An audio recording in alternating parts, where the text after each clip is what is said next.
बिस्मिल्लाहिर्रहमानिर्रहीम। अस्सलाम वालेकुम। ये वाक़या कोई बहुत पुराना नहीं बल्कि आज के दौर का सच्चा वाक़या है, इससे हम सुनकर इससे कुछ ना कुछ इबरत ज़रूर हासिल कर सकेंगे। चाहे दुनिया में कोई कितना ही क्यों अक्लमंद इंसान क्यों ना हो, लेकिन फिर भी उससे अपनी रोज़मर्रा की ज़िंदगी में कोई ना कोई कोताही हो जाती है। इसलिए ये वीडियो आप एक बार लाज़मी सुनिएगा, देखिएगा, शायद आप भी इससे कुछ ना कुछ ज़रूर सीख सकें। एक जज साहब अपनी बीवी को तलाक क्यों दे रहे हैं, रोंगटे खड़े कर देने वाला सच्चा वाक़या। कल रात एक ऐसा वाक़या हुआ जिसने ज़िंदगी के कई पहलुओं को छू लिया। करीब शाम के 7 बजे होंगे, मोबाइल की घंटी बजी। मैंने उठाया तो इधर से रोने की आवाज़ आई। आप कहाँ हैं? बस जल्दी से आ जाएं। मैं उसे मुतमईन करके कहा 1 घंटा लगेगा पहुंचने में। जैसे तैसे घबराहट में पहुंचा, देखा कि भाई साहब जो हमारे जज दोस्त हैं सामने बैठे हुए हैं। भाभी जी रोना चीखना कर रही हैं। 12 साल का बेटा भी परेशान है और 9 साल की बेटी भी कुछ कह नहीं पा रही। मैंने भाई साहब से पूछा कि आखिर बात क्या है। भाई साहब कुछ जवाब नहीं दे पा रहे थे। फिर भाभी जी ने कहा, ये देखिए तलाक के कागजात कोर्ट से तैयार करवा के लाए हैं, मुझे तलाक देना चाहते हैं। मैंने पूछा ये कैसे हो सकता है?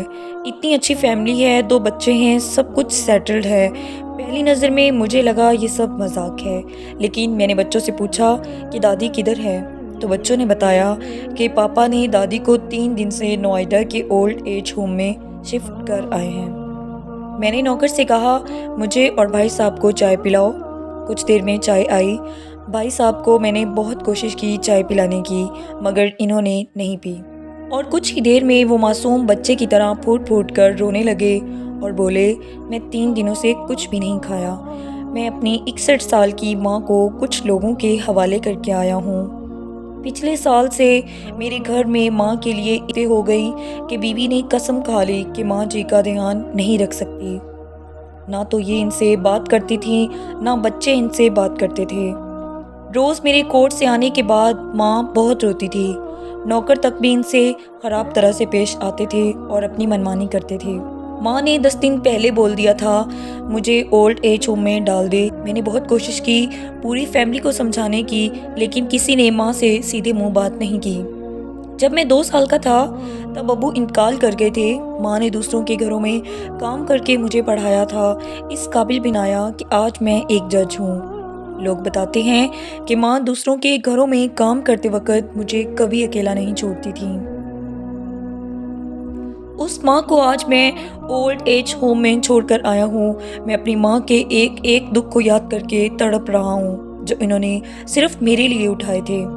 मुझे आज भी याद है जब मैं मैट्रिक का इम्तिहान देने वाला था, माँ मेरे साथ रात भर बैठी रहती थी। एक बार जब मैं स्कूल से घर आया तो माँ को मैं बहुत ही ज़बरदस्त बुखार में मुब्तला पाया। पूरा जिस्म गर्म और तप रहा था। मैंने माँ से कहा, तुझे तेज़ बुखार है। तब माँ हंसते हुए बोली, अभी खाना बना कर आई हूँ इसलिए जिस्म गर्म है। लोगों से उधार मांगकर मुझे दिल्ली यूनिवर्सिटी तक LLB तक पढ़ाया। मुझे ट्यूशन तक नहीं पढ़ाने देती थी, कहीं मेरा वक्त बर्बाद ना हो जाए। कहते कहते रोने लगे और कहने लगे, जब ऐसी माँ के हम नहीं हो सके तो अपनी बीवी बच्चों के क्या होंगे। हम जिसके जिस्म के टुकड़े हैं, आज हम उनको ऐसे लोगों के हवाले करके आए हैं जो उनकी आदत, उनकी बीमारी, उनके बारे में कुछ नहीं जानते। जब मैं ऐसी माँ के लिए कुछ भी नहीं कर सका तो मैं किसी और के लिए भला क्या कर सकता हूँ। अगर इसी आज़ादी इतनी भी प्यारी है और माँ इतनी बोझ है तो मैं इनको पूरी आज़ादी देना चाहता हूँ। जब मैं बगैर बाप के पल गया तो ये बच्चे भी पल जाएंगे। इसीलिए मैं अपनी बीवी को तलाक देना चाहता हूँ। सारी प्रॉपर्टी मैं आज इनके हवाले करके खुद भी उस ओल्ड एज होम में रहूँगा। वहाँ कम से कम माँ के साथ तो रह सकता हूँ। और अगर इतना सब कुछ करने के बावजूद माँ आश्रम में रहने के लिए मजबूर है तो आखिर मुझे भी एक दिन वहाँ जाना ही पड़ेगा। अभी से माँ के साथ रहते रहते आदत भी हो जाएगी। माँ की तरह तकलीफ़ तो नहीं होगी। जितना बोल रहे थे उससे ज़्यादा रो भी रहे थे। इस दरमियान रात के 12 बज गए। मैं भाभी जी के चेहरे को देखा। इनके चेहरे पर पछतावे के जज्बात से भरे हुए थे। मैंने ड्राइवर से कहा, अभी हम लोग नोएडा चलेंगे। بھابھی جی، بچے اور ہم سب لوگ نوئیڈا پہنچے۔ بہت زیادہ گزارش کرنے کے بعد گیٹ کھولا گیا۔ بھائی صاحب نے گیٹ کیپر کے پاؤں پکڑ لیے اور بولے، میری ماں یہاں ہے، میں اسے لینے آیا ہوں۔ چوکیدار نے پوچھا، کیا کرتے ہو صاحب؟ بھائی نے کہا، میں ایک جج ہوں۔ اس چوکیدار نے کہا، جہاں سارے ثبوت سامنے تھے تب تو آپ اپنی ماں کے ساتھ انصاف نہیں کر پائے، اوروں کے ساتھ کیا انصاف کرتے ہوں گے؟ اتنا کہہ کر ہم لوگ وہیں روک کر وہ اندر چلا گیا۔ اندر سے ایک عورت آئی جو وارڈن تھی۔ اس نے بڑے زہریلے لفظ میں کہا، 2 بجے رات کو آپ لوگ لے جا کر اسے کہیں مار دیں تو میں اللہ تعالیٰ کو کیا جواب دوں گی؟ میں نے وارڈن سے کہا، آپ یقین کیجیے یہ لوگ بہت پچھتاوے میں جی رہے ہیں۔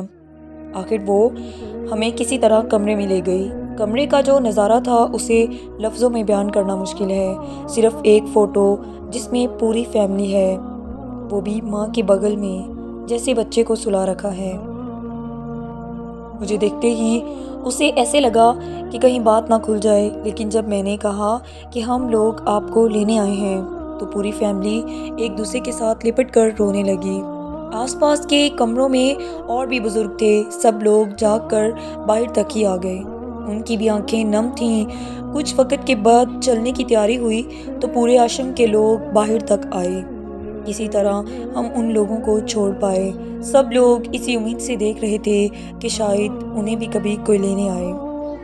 راستے بھر بھابھی جی چپ چاپ رہے، مگر بھائی اور ماں ایک دوسرے کے جذبات کو ایک دوسرے پر بٹھا رہے تھے۔ گھر آتے آتے قریب 4 بج گئے۔ بھابھی جی بھی اپنی خوشی کی چابی کہاں ہے یہ سمجھ گئی تھیں۔ میں بھی گھر واپس آ گیا، لیکن راستے بھر وہ ساری باتیں، وہ نظارے آنکھوں میں گھومتے رہے۔ ماں صرف ماں ہے، اس کو مرنے سے پہلے نہ ماریں۔ ماں ہماری طاقت ہے، اسے کمزور نہ ہونے دیں۔ اگر وہ کمزور ہو گئی تو ثقافت کی ریڑھ کمزور ہو جائے گی، اور بنا ریڑھ کے سماج کیسا ہے یہ کسی سے چھپا ہوا نہیں ہے۔ سب ہوگا لیکن سکون ہمارے پاس کہیں نہیں ہوگا۔ سکون صرف ماں کے آنچل میں ہوتا ہے، اس آنچل کو بکھرنے مت دینا۔ اس دل کو چھو لینے والی داستان کو خود بھی سنیں اور اپنے بچوں کو بھی سنائیں، اور اپنے گھر والوں کو بھی خاص طور پر سنائیں، تاکہ شاید آپ کی وجہ سے کوئی اس ویڈیو سے عبرت حاصل کر سکے۔ آج کل کا یہ جو مشکل دور چل رہا ہے، اس میں بہت کم لوگ ہوں گے جو اس ویڈیو کو سمجھ کر اس سے عبرت حاصل کریں گے۔